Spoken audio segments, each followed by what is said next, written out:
নমস্কার বন্ধুরা, নতুন একটি ভিডিও, নতুন একটি জার্নি, নতুন আরেকটি সকাল। আজ আমি যাচ্ছি তারাপীঠ, শিয়ালদা থেকে রামপুরহাট মাত্রা এক্সপ্রেস করে। আজ 9 জুন। ট্রেনের বীভৎস পরিমাণে লেট, 4.5 ঘন্টার উপর লেট রয়েছে ট্রেন, যেহেতু শিয়ালদায় কাজ হচ্ছে।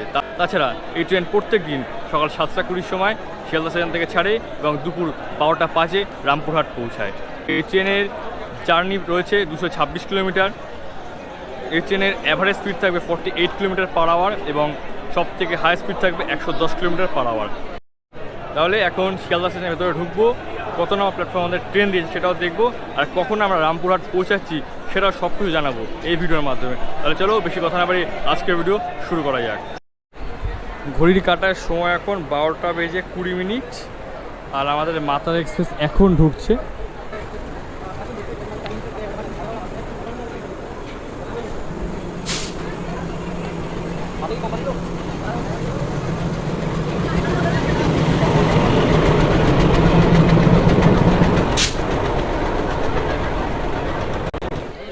ঘড়ির কাটায় সময় এখন 1:22 আর আমাদের ট্রেন এখন ছাড়লো।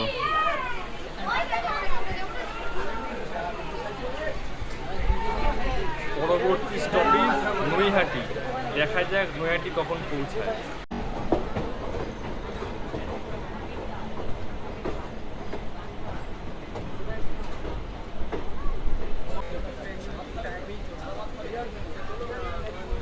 ট্রেন এখন এসে পৌঁছেছে নৈহাটি জংশন, তার দ্বিতীয় স্টেশনে। আর ট্রেন কিন্তু প্রতিদিন 7:20 ছাড়ে, যেহেতু শিয়ালদায় কাজ চলছে তার জন্য কিন্তু এতটা পরিমাণ লেট, প্রায় 5 ঘন্টার অধিক লেট। তো আমাদের এর পরবর্তী ট্রেন কিন্তু ব্যান্ডেল।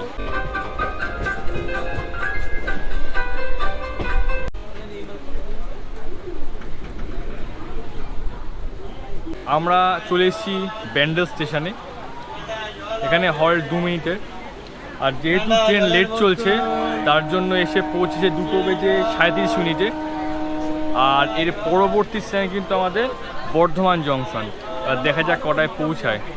এইবারে আসা যাক ভাড়ার বিষয়, যে আমাদের এই মাত্রা এক্সপ্রেসে শিয়ালদা স্টেশন থেকে রামপুরহাট পর্যন্ত আমাদের ক টাকা ভাড়া লেগেছে সেগুলো আসছি। আমি যে সিটটায় বসে রয়েছি এটা হচ্ছে রিজার্ভেশন কম্পার্টমেন্ট। রিজার্ভেশন কম্পার্টমেন্ট ভাড়া কত রয়েছে, এসির কত রয়েছে বলছি। এই ট্রেনে রয়েছে প্রথম দিকে 4টে জেনারেল কম্পার্টমেন্ট, তারপর রয়েছে একটি এসি কম্পার্টমেন্ট, তারপর রয়েছে D1 থেকে D5 পর্যন্ত রিজার্ভেশন কম্পার্টমেন্ট, তারপর রয়েছে একটা জেনারেল, তারপর রয়েছে লেডিস।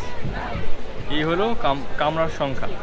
এবার বলি, রিজার্ভেশন কামরা রয়েছে 5টা, যার ভাড়া পড়বে 105 টাকা করে। সেটা হয়তো জিএসটি দিয়ে 110 টাকা কি 112 টাকা মতো পড়বে। আর যেটা এসি চেয়ার কার, তার ভাড়া পড়বে কিন্তু 375 টাকা। এই ট্রেন শিয়ালদা থেকে রামপুরহাট পর্যন্ত কভার করবে 226 কিলোমিটার। আর এই ট্রেন শিয়ালদা থেকে রামপুরহাট পর্যন্ত যেতে সময় নেয় 4 ঘন্টা 45 মিনিট। যেহেতু আজ ট্রেন লেট চলছে তাই কতক্ষণে পৌঁছায় সেটা নিয়েই তোমাদের বলবো।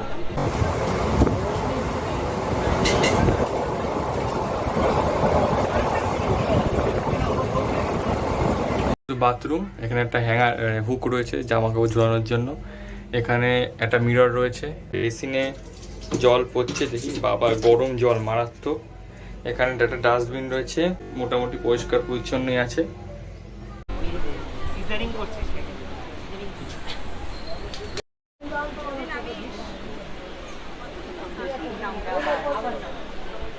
ঘড়ির কাটা এখন 3:45 আর আমরা এখন এসে পৌঁছেছি বর্ধমান জংশনে, যেটা কিন্তু পড়ছে পূর্ব বর্ধমান জেলার মধ্যে।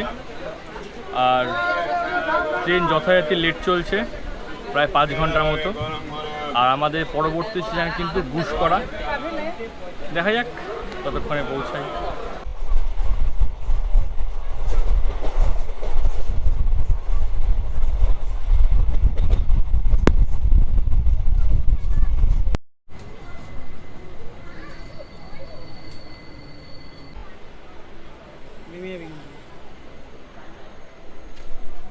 তো আমরা এখন চলে এসেছি গুসকরাতে। ঘড়ির কাঁটা এখন 4:36, আর এর পরবর্তী স্টেশন কিন্তু বোলপুর শান্তিনিকেতন।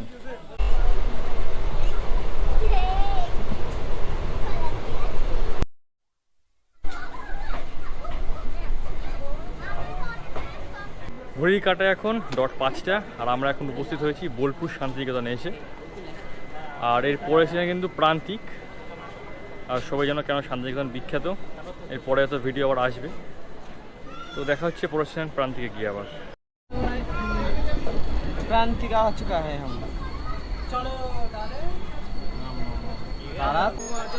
ঘড়ির কাঁটায় সময় এখন 5:10। অবশেষে আমরা এসে পৌঁছেছি প্রান্তিক স্টেশনে। আর এর পরের স্টেশন কিন্তু সাঁইথিয়া। তো দেখা হচ্ছে আবার সাঁইথিয়া স্টেশনে গিয়ে।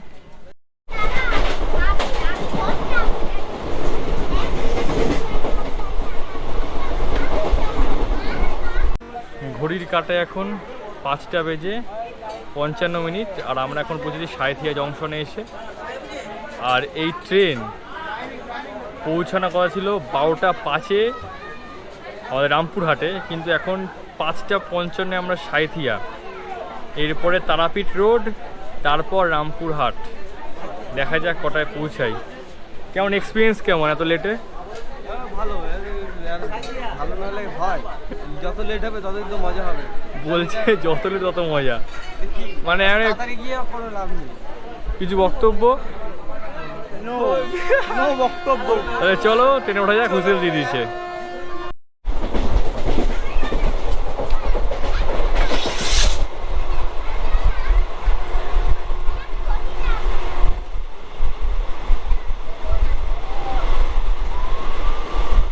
এই হলো কিন্তু তারাপীঠ রোড স্টেশন।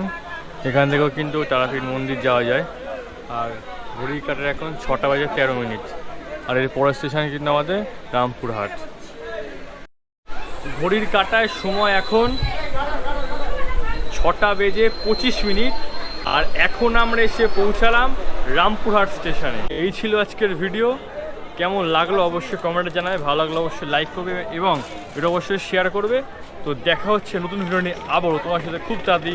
ততক্ষণ ভালো থেকো, tata, goodbye, love you all, tata.